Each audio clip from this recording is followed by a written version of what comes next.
15 شعبان کی جو رات ہے، جو شب رات کی رات ہے، اس میں مختلف اعمال ہیں. کوئی بھی عمل انسان کر سکتا ہے، ذکر کرے، تلاوت کرے، دعا کرے، نفل پڑھے، اللہ سے دعائیں مانگے، یہ ساری چیزیں ہو سکتی ہیں.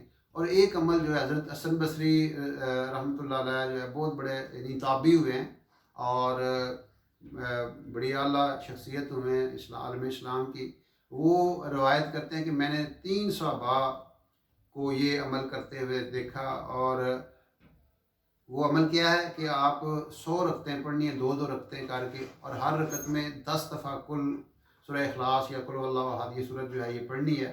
اس طرح 100 رکعتوں میں ہر رکعت میں اگر جو ہے ہم 10 دفعہ پڑھیں گے تو 1000 دفعہ سورت اخلاص ہو جائے گی. تو اس کی فضیلت یہ ہے کہ جو بندہ یہ نماز پڑھتا ہے، اللہ پاک اس کو 70 دفعہ اپنی رحمت سے دیکھتا ہے. اور ہر رحمت جب دیکھتا ہے، ہر رحمت سے جب دیکھتا ہے تو اس کی 70 حاجتیں اللہ رب العزت پوری کرتے ہیں. اور اس میں سب سے جو یعنی ادنا حاجت ہے وہ مغفرت ہے، اللہ تعالیٰ اس بندے کو معاف کر دیں گے. تو یہ عمل بہت بڑا عمل ہے. حسن بصری رحمۃ اللہ علیہ اس کے راوی ہیں اور 3 صحابہ سے مروی ہے. ایک 100 نفل پڑھنے ہیں، ہر رکعت میں 1000 دفعہ جو ہے وہ ہر رکعت میں 10 دفعہ سورۃ اخلاص، اور ٹوٹل 1000 دفعہ جو ہے وہ سورۃ اخلاص ان 100 رکعتوں میں ہو جائے گی.